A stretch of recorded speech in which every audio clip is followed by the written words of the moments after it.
August 7th, 1899, Cotabato Valley, Philippines. They came over the eastern wall last night in a rush, led by a wild-eyed devil in ragged yellow robes wielding a great curved knife. The bastard was ferocious as a mad dog. Some of the boys gave way and ran from him. I came within pistol range as he was dismembering Private Harbin and fired 2 rounds into his upper back. As he turned from his grisly work to face me, I fired 2 more, one of which tore apart his lower jaw, and another into the neck, which ruptured the large artery. He stared at me for a moment, his face horribly disfigured, and the lifeblood gushing from the neck wound. Then he fled back to the jungle, scrambling over the wall in a blur of yellow robes and splattering blood. That broke the attack, but their crazed chanting continued throughout the night. August 11th. Another attack last night. They did not make it to the walls this time, but I spotted the yellow-robed man again, near the tree line. He had wrapped his lower face in a scarf, but by his bearing, I knew it was the same man. He did not take his eyes from me during the entire episode. I ordered Corporal Williams to snipe him, and I clearly saw the man stagger from the impact of the bullet. However, he stayed on his feet.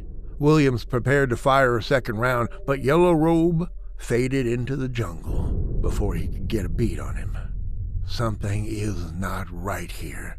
How Yellow Robe survived the 4 rounds I put into him is beyond imagining. The .38 long is a much maligned cartridge, but it will surely kill. And this man should be dead, considering the amount of his blood still staining the eastern wall. August 17th.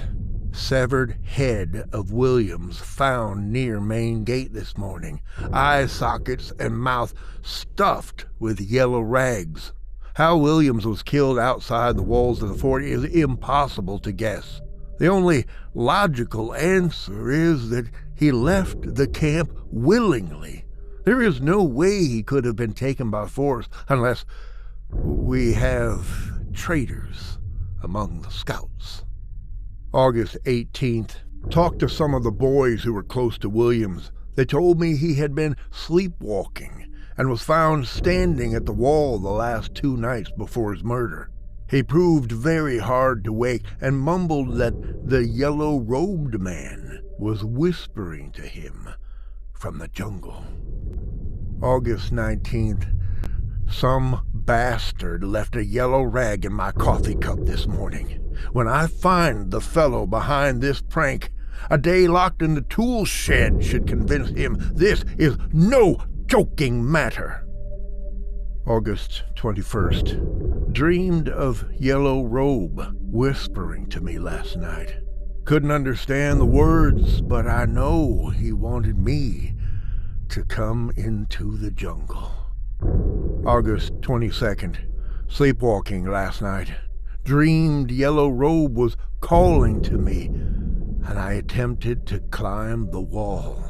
Fought with Morris and 2 others when they tried to restrain me. Apparently, Morris was forced to give me a crack on the skull with a rifle butt that rendered me completely unconscious.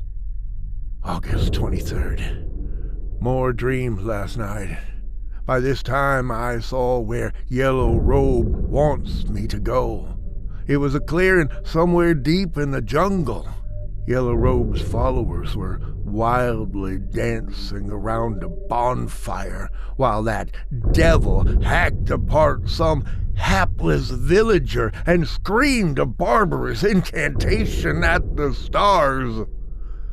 Williams was among the revelers, his headless body writhing in unholy ecstasy. Tonight, I will handcuff myself to my cot and give the key to Morris. Yellow Robe may call, but I will not enter that jungle.